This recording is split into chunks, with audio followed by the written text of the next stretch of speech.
In the heart of rural Wisconsin, tucked beneath the gray skies and withering cornfields, a quiet man once walked the dirt paths of Plainfield. His name was Ed Gein. To neighbors, he was a harmless, eccentric odd, perhaps, but never threatening.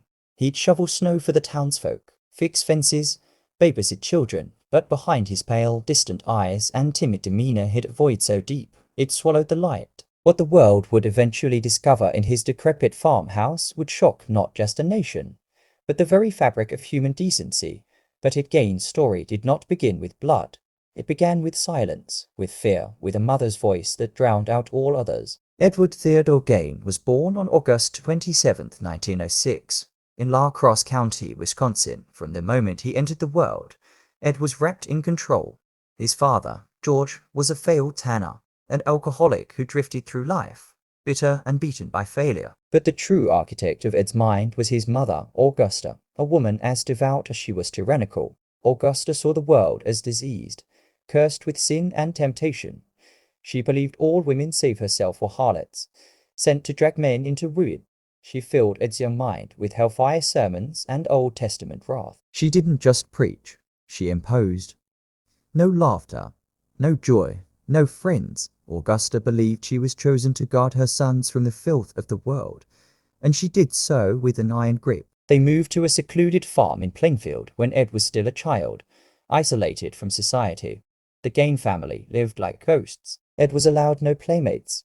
He was forbidden from exploring anything outside of Augusta's rigid religious dogma.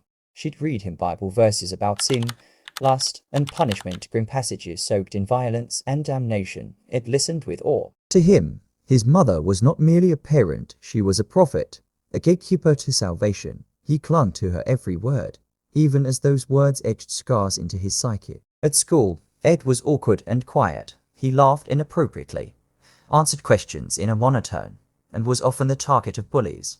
He was different, and everyone saw it, but he didn't fight back. He simply endured, returning each day to the only source of validation he knew.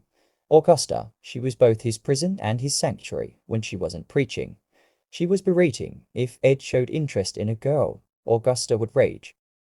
If he smiled too freely, she'd call it weakness. Slowly, Ed began to split inside. On one side, the obedient son who worshipped his mother. On the other, a repressed soul suffocating beneath the weight of forbidden thoughts he couldn't understand. As he aged, Ed developed a fascination with anatomy, death, and the macabre.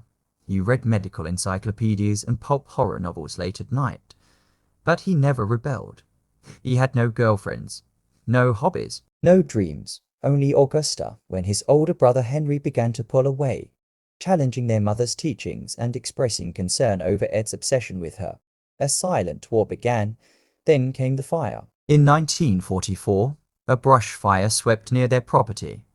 Ed and Henry were reportedly battling the flames together. Later that day, Henry was found dead face down. No burns and a suspicious bruise on his head. Though authorities ruled it an accident, many would later speculate that it killed him.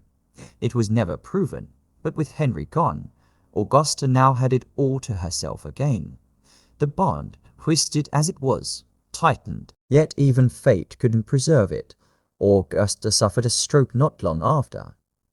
It tended to her every need with religious fervor, but when a second stroke took her life in 1945, something inside him shattered. His compass, his jailer, his goddess was gone. The world he feared was now unguarded, and the only voice that ever mattered was now silence. In his grief, it boarded up her room, preserving it as a shrine. He let the rest of the house decay. Garbage piled up.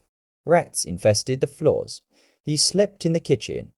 The house became a tomb, and Ed the last living relic inside it. But the quiet didn't last. Left alone with his thoughts, Ed's mind descended into dark territory. He began frequenting cemeteries at night, reading the obituaries for clues. He claimed to fall into a trance-like state, waking up at graves, shovel in hand. He exhumed bodies, mostly middle-aged women who reminded him of Augusta. He would dissect them, bring parts home, and repurpose their remains into objects, masks, gloves, furniture. The goal was not merely possession, it was transformation. Ed Gein was trying to become his mother. He crafted what he called his woman suit stitched from human skin. He wanted to wear it, to feel her presence, to become one with her. His home was filled with relics made from the dead. Bowls carved from skulls, chairs upholstered in flesh, lips used as curtain tears, belts made of nipples, but the most disturbing item was the face mask carefully peeled, dried and worn. The skin wasn't merely decoration, it was identity. His fascination with death turned darker on December 8, 1954. Mary Hogan, owner of a local tavern, vanished. No one could find her, but Ed knew. He had shot her in the head and dragged her body home. He kept her face, her skull, and for 3 more years, he got away with it until he struck again. On November 16, 1957, Bernice Worden, the owner of the local hardware store, disappeared.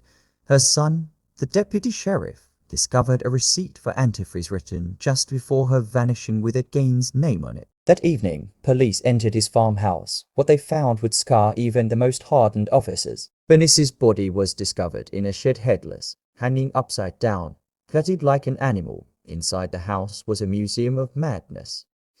Human skulls turned into soup bowls, masks of real faces hanging on walls, human organs stored in jars, a box of noses, hearts in plastic bags, lampshades made of skin, and in a paper bag, Bernice's head. When police opened the freezer, they found Mary Hogan's face, the woman's suit carefully stitched, eerily completely waiting. They also discovered a vulva he had painted silver and mounted on a board. Ed was not merely insane, he was adrift in a world where flesh had become language. Under questioning, Ed spoke in soft tones, admitting to the grave robbing, the murders, and the crafting of his trophies.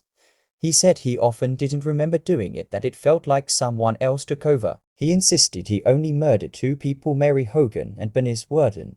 Everything else, he claimed, came from graves, but the line between truth and delusion had long since dissolved. He was declared legally insane and unfit for trial. Ed Gein spent the rest of his life in mental institutions, where he remained eerily calm.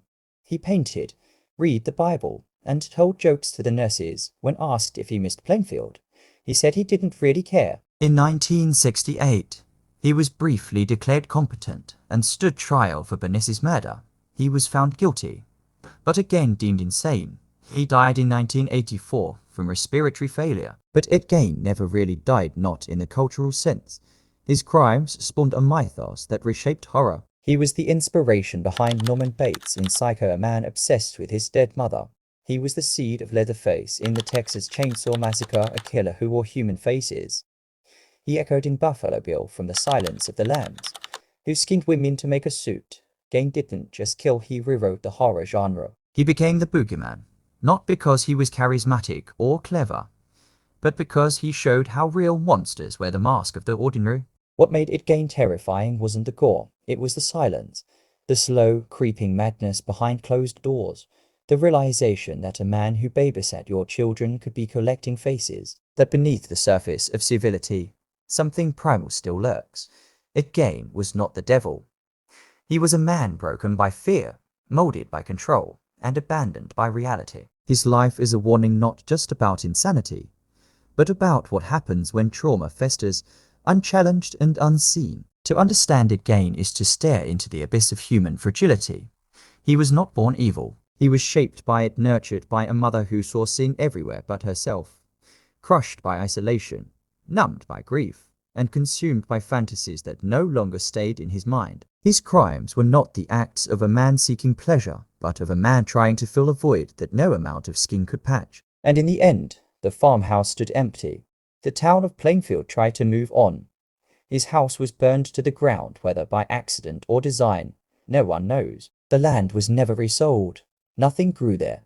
Nothing ever would, because sometimes the earth remembers. And in Plainfield, Wisconsin, the soil itself whispers of a quiet man, with a hollow smile and a mother's voice ringing endlessly in his ears.